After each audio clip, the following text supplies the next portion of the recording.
Hello दोस्तों, हमारे YouTube channel total solution में आपका स्वागत है। हमारे 7 PM 4 का यह व्याख्या सहित हल है। इस हल को बताने से पहले हम आप लोगों को एक बातें बता देना चाहते हैं।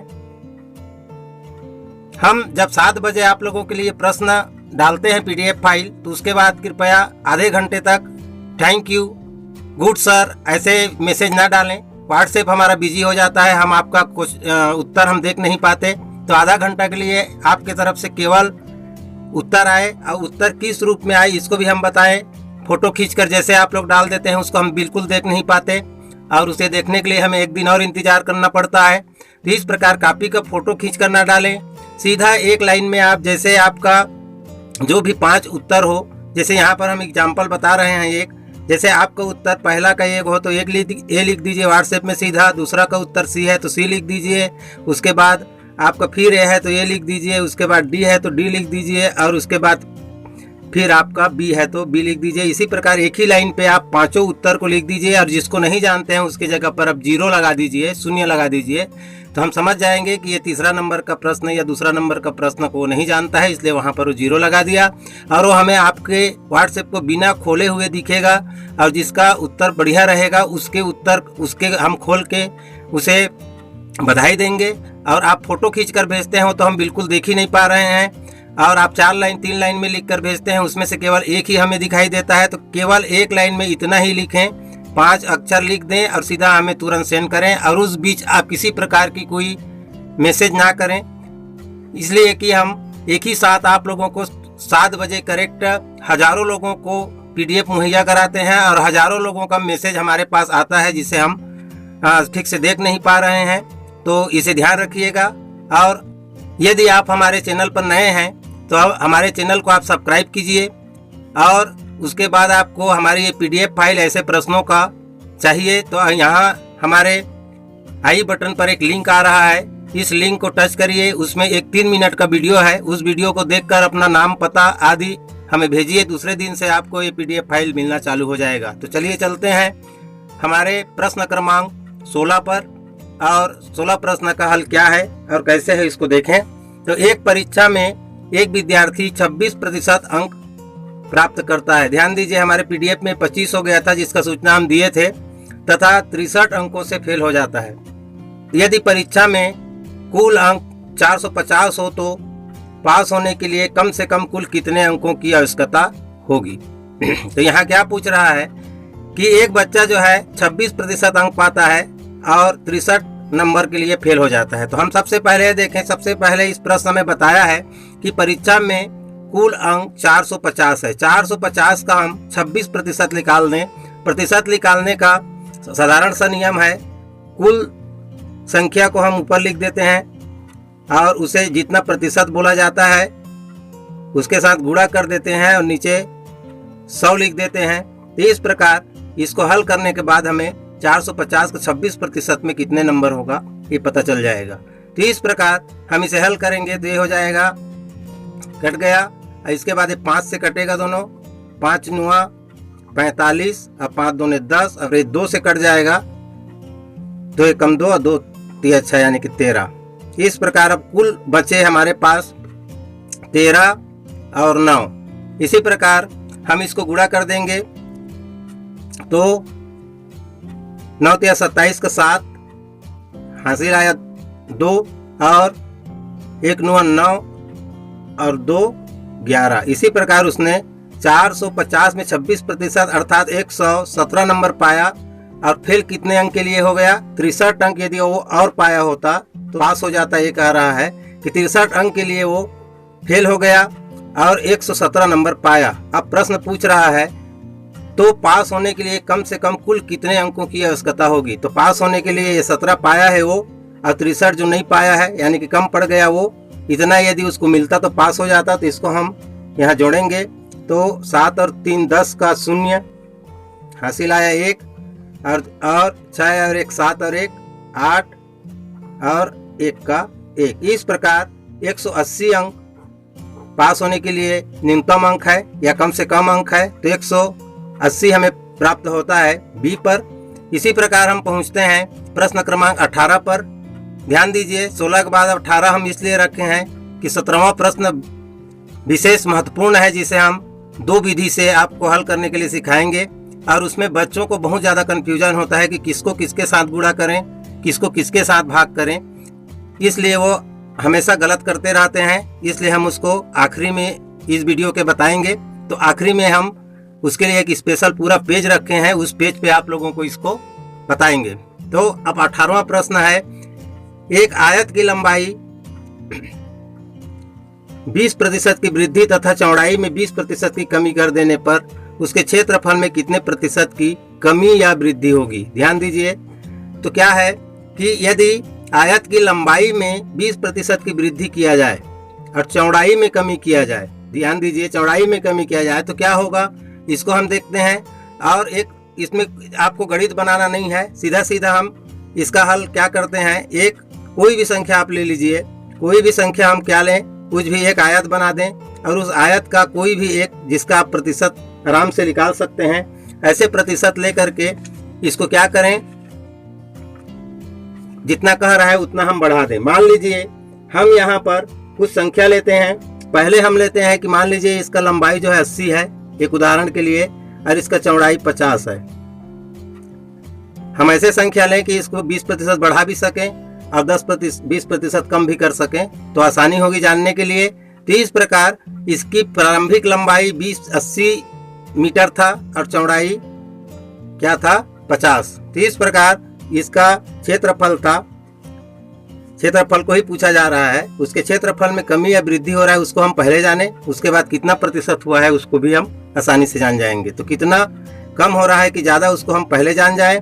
तो 80 प्रारंभिक स्थिति में 80 और 50 होने पर 8 पंचे 40 और ये हो गया, इसका क्षेत्रफल था 4000 वर्ग मीटर। अब इसको 20% की क्या करें, लंबाई में 20% की वृद्धि कर दें, अर्थात ये लंबाई जो है 80 है, उसको 20% वृद्धि कर दें तो कितना हो जाएगा, 96, और इसमें 20% की कम कर देंगे तो हो जाएगा 40। ये बात की संख्या है, देखिए कमी और वृद्धि करने के बाद ये हो गया खत्म। और हमने इसको क्या किए, जितना वो बोला है उतना हम इसको बढ़ा दिए और इसको घटा दिए। अब इसको हम गुणा करेंगे, तो गुणा करेंगे तो यहाँ क्या होता है, इसको देखिए 96 गुणित 40, तो 4 छक्का 24 का 4 हासिल आया 2 और 9 चौक 36, 37 38। इस प्रकार ये हो गया हमारा 38 40 अर्थात 3840। 3840 जो है जो हुआ, अर्थात इसको हम बढ़ाए और चौड़ाई को घटा दिए तो इसकी क्षेत्रफल में कमी हो गया। तो कमी वाले जितने भी है उसको हम ध्यान दें, तो कमी वाला अभी 3 ऑप्शन है हमारे पास, वृद्धि वाला खत्म हो गया। तो इस प्रकार अब हम देखें कि कितने प्रतिशत की कमी होगी या वृद्धि होगी, तो प्रतिशत निकाल दें। 4000 हमारे पास पहले था, अब वो 4000 को क्या करें हम, ये कितने का अंतर हुआ है, 160 का, इसमें से हम घटाएंगे तो ये 0, ये 6 हो जाएगा और ये हो जाएगा 1, ये हो जाएगा कट। तो इस प्रकार हम यहाँ पर क्या करेंगे कि ये कितना प्रतिशत होता है उसको निकालने के लिए 160 गुणित 100 बटे 4000 प्रतिशत निकल जाएगा हमारे पास। इस प्रकार ये 0 ये 0 ये 0 ये 0 ये 0 ये 0 कटा और 4 चौक 16। इस प्रकार 4 आता है इसका उत्तर, अर्थात 4% की क्या हो गई, कमी हो गई। कुल कमी कितना हुआ था 160, और वही 160 जो है 4% हमें निकलता है। तो इस प्रकार इसका उत्तर हमें प्राप्त होता है ए। तो चलिए चलते हैं हमारी अगली प्रश्न की ओर। प्रश्न क्रमांक 19, एक आयताकार मैदान 30 मीटर लंबा और 20 मीटर चौड़ा है, इसे कितने गहराई तक खोदा जाए जिससे प्राप्त मिट्टी से 8 मीटर लंबा, 5 मीटर चौड़ा तथा 1 मीटर ऊंचा एक चबूतरा बन जाए। ध्यान दीजिए, यह जो है घनाभ का प्रश्न है, घन और घनाभ का। तो ये लंबाई, चौड़ाई और ऊंचाई में जैसे अंतर है 8, 5, 5, 1.5, 30, 20, इस प्रकार से संख्या यदि अलग अलग है तो ये घनाभ हो जाता है, और संख्याएं एक समान हो तो घन हो जाता है। जिसकी लंबाई, चौड़ाई, ऊंचाई एक साथ सब एक हो तो उसे घन कहते हैं। तो इस प्रकार घनाभ है, और घनाभ का मतलब ये होता है जिसकी लंबाई हो, चौड़ाई हो, ऊंचाई हो, अर्थात त्रिविम। तो दो घनाभ का इसमें तुलना मात्र करना है कि हमारे पास एक घनाभ मान के चलें, एक आयताकार मैदान जिसकी केवल हमें क्या दिया गया है, मैदान की लंबाई और मैदान की चौड़ाई दिया है। अब उसकी ऊंचाई को ज्ञात करना है, किसके बराबर हो, ये 8 मीटर गुणित 5 मीटर गुणित 1.5 मीटर के बराबर हो, अर्थात इसका जितना आयतन बनता है, इस चबूतरा का जितना आयतन बनेगा उतना ही आयतन का ये मिट्टी होना चाहिए। तो कैसे करें और कैसे निकालें, इस विषय पर हम आपको बता दें कि एक घनाभ की लंबाई चौड़ाई और ऊंचाई, एक घनाभ की लंबाई चौड़ाई और ऊंचाई का जितना आंकड़ा हमें प्राप्त होता है उतने ही आंकड़े यदि हमें दूसरे घनाभ की लंबाई चौड़ाई ऊंचाई से मिलता है तो बराबर हो जाता है। तो जितना ए होगा उतना हमको इसको करना है। तो ध्यान दीजिए, हम पहले ऊपर में किसको रखते हैं, जिसका तीनों हो, लंबाई हो, चौड़ाई हो और ऊंचाई हो, तो ऊपर में हम उसको रख दें पहले। तो ऊपर में हम चबूतरा का रखेंगे, चबूतरा के लिए कितना मिट्टी या कितना घन मीटर मिट्टी की जरूरत पड़ा, सभी मीटर है, ए भी मीटर, ए भी मीटर, ए भी मीटर, यहाँ भी मीटर, सब मीटर में है, कहीं पर सेंटीमीटर वगैरह नहीं दिया है, तो मीटर है तो सब मीटर है। तो इस प्रकार चबूतरा का कुल घन मीटर कितना होता है, 8 गुणित 5 गुणित 1.5, इस प्रकार इसको हम गुणा करेंगे और उसके बाद हम इसको भाग दे देंगे जिसका एक की कमी है। एक की कमी क्या है, इसका हमें ऊंचाई या गहराई जो भी कहिए, एक बीम कमी है, इसमें एक लंबा दिया है, चौड़ा दिया है और ऊंचा मतलब गहरा को ऊंचा मान ले, तो एक चीज नहीं है वो अपने से निकल जाएगा। तो जिसका 3 बीम में से तीनों बीम दिया है उसको ऊपर रख दीजिए, या जिसका 2 बीम दिया है उसको नीचे रख दीजिए, तो दोनों को समान करने में आसान होता है। तो हम यहाँ रखते हैं 30 गुणित 20। अब देखते हैं कि यहाँ क्या उत्तर निकलता है, सभी मीटर है, ध्यान दीजिए अभी मीटर में हमारे पास निकल रहा है। तो 8 पंचे 40 और 40 डेढ़े क्या हो जाता है 60, 40 का गुणा करेंगे हम 1.5 के तो हो जाता है 60। अब यहाँ पर या तो आप पहले ही कटा सकते थे, तो यहाँ पर ध्यान दीजिए हम गुणा कर दे रहे हैं, या पहले भी कटाएंगे तो उसको भी करके बताएंगे। इस प्रकार ये हो जाता है 3 दूने 600। अब इसको हम कटा देंगे तो हमें प्राप्त होता है 0 0 कटा और 1/10 होगा, 6 कट जाएगा, तो 1/10 का मान होता है 0.1 मीटर। 0.1 मीटर को समझाने से पहले हम यहाँ यहीं पर भी कटा सकते हैं। क्या कटाएंगे, यहाँ पर ये 4 से कटेगा, 4 दूने 8, 4 पंचे 20, 5 से कटेगा, 1 कट गया। इस प्रकार अब यहाँ पर यहाँ 2 बचा है, तो ये 2 का 1.5 के साथ गुणा होगा तो 3 हो जाएगा, 3 हो जाएगा। तो इसी प्रकार 3/30 यानी कि 1/10 आएगा, वही 1/10 का 1/10 और उत्तर वही है 0.1। और 0.1 मीटर का मतलब होता है 10 सेंटीमीटर। 0.1 मीटर का मतलब होता है 10 सेंटीमीटर, और 10 सेंटीमीटर ये है। कोई बच्चा जो है 1 मीटर समझ जाएगा, 1 सेंटीमीटर समझ जाएगा इसको, तो ऐसा नहीं है, ये है 0.1 मीटर बराबर, इसे आप क्या बोलते हैं, मीटर से गुणा करिएगा तो 10 सेंटीमीटर आपको प्राप्त हो जाएगा। अर्थात आप 100 से इसको गुणा कीजिए तो ये 10 आपको उत्तर प्राप्त होगा। जैसे 0.1 गुणित 100 यदि हम कर देते हैं तो ये 10 आएगा इसका उत्तर, और वही 10 सेंटीमीटर में बदल गया। मीटर को 100 से गुणा करने पर सेंटीमीटर में बदल जाता है। ये सभी मीटर होने के कारण हमारा उत्तर मीटर में प्राप्त हुआ है। अब आते हैं हम प्रश्न 20। किसी धन का साधारण ब्याज की दर से 5 वर्ष में मिश्र धन 540 रुपए तथा 7 वर्ष में मिश्र धन 576 रुपये हो जाता है, तो ब्याज की दर तथा मूलधन क्या होगा। ध्यान दीजिए, ऐसे प्रश्नों को बनाने के लिए हमें चाहिए कि या तो हमें दर भी मालूम हो, है ना, तो यहाँ तो दर हमें नहीं पता है, दर को भी हमें पहले पता करना पड़ेगा। वर्ष हमें पता है और मिश्र धन पता है, बाकी दर नहीं है, तो दर को ज्ञात कैसे करें। तो ध्यान दीजिए, एक स्थिति में 5 वर्ष में होता है इतना और दूसरे स्थिति में 7 वर्ष में इतना। तो हम पहले क्या करें कि 7 वर्ष में होता है 576 ऋण 5 वर्ष में होता है 540। इस प्रकार हम इसको एक दूसरे से क्या कर दें, घटा दें। घटाएंगे तो ये प्राप्त होगा हमें 6 का 6 और ये प्राप्त होगा हमें 3 और ये हो गया कट। इस प्रकार 36 का अंतर है, अर्थात 2 वर्ष का अंतर होने पर हमें क्या प्राप्त हुआ, 36 रुपया अधिक प्राप्त होता है। तो एक वर्ष में हमें क्या प्राप्त होगा, एक वर्ष में हमें प्राप्त होगा केवल 18 रुपये। 2 वर्ष का 36 है तो 1 वर्ष में 18 रुपया हमें प्राप्त होता है। ध्यान दीजिए, 1 वर्ष का हमें प्राप्त होता है 18 रुपया। तो इस प्रकार हमें मिला है 5 वर्ष का हम पहले लिखा है 18 पंच 90। ध्यान दीजिए, 5 वर्ष का ब्याज क्या लिख लेगा, 5 वर्ष का जब रहेगा तो 90, तो ये 90 रुपया ब्याज छुपा है इसमें। तो 540 में हम 90 रुपया को घटा दें, 540 में हम 90 को घटाएं तो 450 रुपया प्राप्त होता है। इसलिए कि 5 साल का ब्याज 90 रुपया होता है। 1 साल का ब्याज यहाँ हमने निकाल दिया। 1 साल में ब्याज बनता है 18 रुपया। क्यों निकला कि 7 साल का ब्याज 576 रुपया और 5 साल का ब्याज 540 रुपया है, दोनों का अंतर 36 है। तो 2 साल का ब्याज 36 रुपया, तो 1 वर्ष का ब्याज 18 रुपया। तो 1 वर्ष का ब्याज 18 होने पर 5 वर्ष के ब्याज में 540 में छुपा हुआ है, उस हम 90 रुपया को यहाँ से हमने घटा दिया। 540 में हमने 90 घटाया, इसी प्रकार 90 घटाया तो हमें प्राप्त हुआ 450 रुपया। ये मूलधन है। दूसरे में भी हम चेक कर सकते हैं, 18 रुपया की दर से 7 वर्ष का जो ब्याज है वह 126 रुपया होगा, और यही 126 रुपया को हम 576 रुपया में से घटा दें तो भी हमें यही 450 रुपया हमें प्राप्त होता है।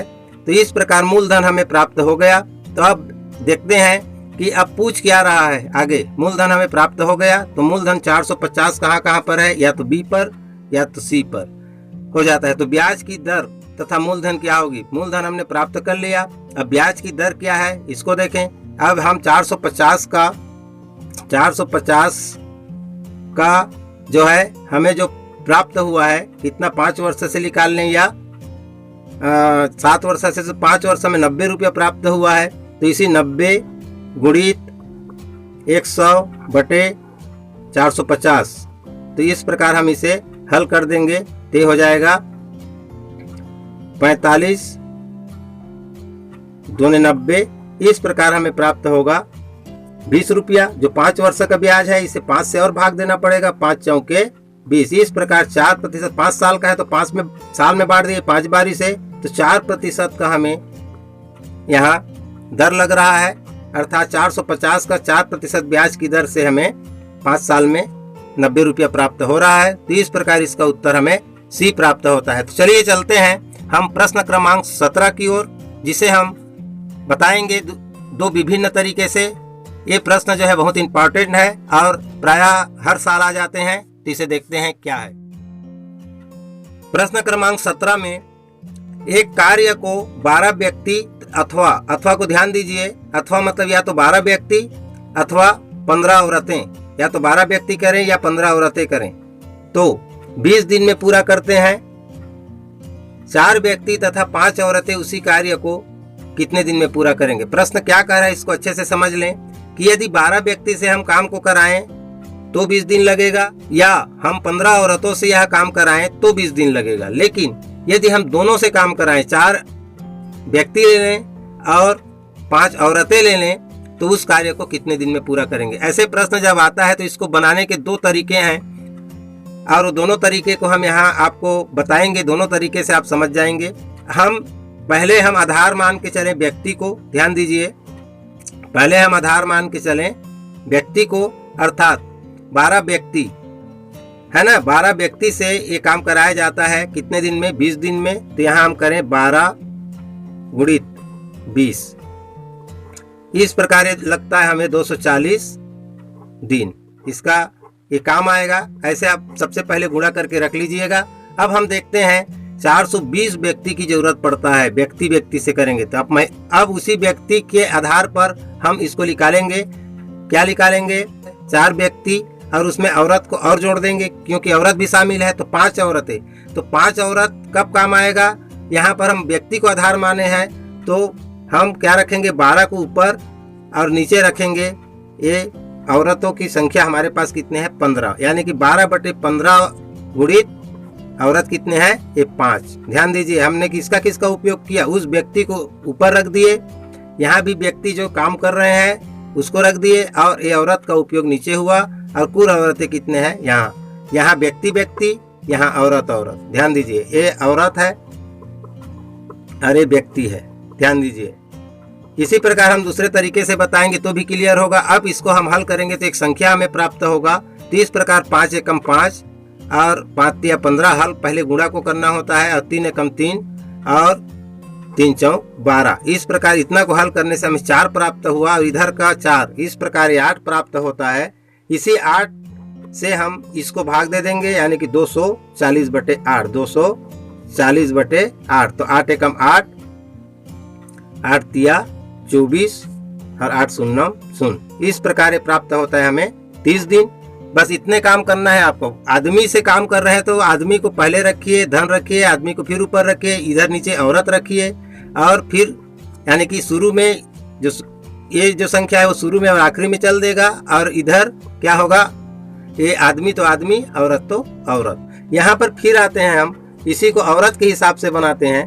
15 औरत, ध्यान दीजिए यहाँ पर 15 औरत गुणित दिन वही रहेगा। हमेशा दिनों की संख्या क्या है, औरतों की संख्या को हम आधार मान के अब बना रहे हैं, और दिन तो वही रहेगा। हम यहाँ भी पुरुष के साथ 20 का गुणा किए हैं, तो यहाँ पर औरत को हम आधार मान रहे हैं, तो औरत के साथ इस 20 का गुणा करेंगे। ये दूसरी तरीका से बना रहे हैं, ध्यान दीजिएगा।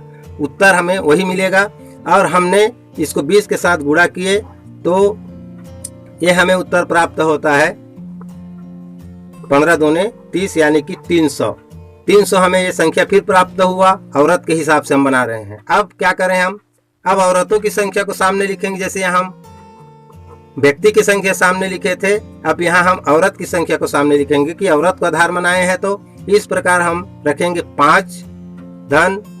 अब क्या करेंगे, ऊपर में हम यहाँ पुरुष है तो पुरुष को ऊपर लिए, तो यहाँ हम क्या लेंगे, यहाँ जब औरत लिए हैं तो यहाँ औरत को ही ऊपर लेंगे। कितना होगा 15, और नीचे ले लेंगे पुरुष को 12, और उसके बाद फिर गुणा कर देंगे हम यहाँ जो पुरुष है उसके साथ है वही। ध्यान दीजिए, यहाँ पुरुष तो हम यहाँ रखे, यहाँ औरत, और यहाँ पुरुष तो यहाँ पुरुष, वही है सेम। अब इसको हम हल करेंगे तो 4 एकम 4, 4 तिया 12, 3 एकम 3, 3 पंचे 15। यहाँ से उत्तर हमें प्राप्त हुआ 5, ये हुआ 5।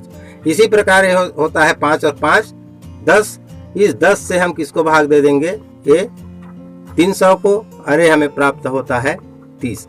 तो आप औरत को आधार मान के भी बना सकते हैं, पुरुष को भी आधार मान के बना सकते हैं। केवल एक ही विधि, एक ही को आधार मान के बनाइए, उत्तर आपका आसानी से लिख लेगा। बच्चा यहाँ पर कंफ्यूज हो जाता है कि औरत के साथ पुरुष का किसके साथ किसका गुणा करें, किसको भाग दें तो उत्तर आएगा, और ये सब इसे क्या कर देता है, वो इधर उधर करके उत्तर कोई और ले आता है। तो ध्यान दीजिए, औरत के आधार से बनाएंगे तो औरत कहाँ रहेगी, सामने, और उसी का जो ऊपर वाला जो औरत है ऊपर। इसी प्रकार एक उसके साथ जो पुरुष है वो नीचे, और फिर नीचे वाला संख्या। इस प्रकार से आप आसानी से ऐसे प्रश्नों को बना सकते हैं, और जो उत्तर आए बिना डाउट के आप भरिए, वो उत्तर सही होगा। बस आपको गुणा भाग सही आना चाहिए। तो हमारी वीडियो आपको पसंद आई हो तो निश्चित रूप से एक लाइक दीजिए, शेयर कीजिए, सब्सक्राइब कीजिए। धन्यवाद, जय हिंद। आपको हमारी इस वीडियो से पहले वाली वीडियो देखना है तो इस लिंक से जाएं, और इसके बाद की वीडियो देखना है तो इस लिंक से जाएं।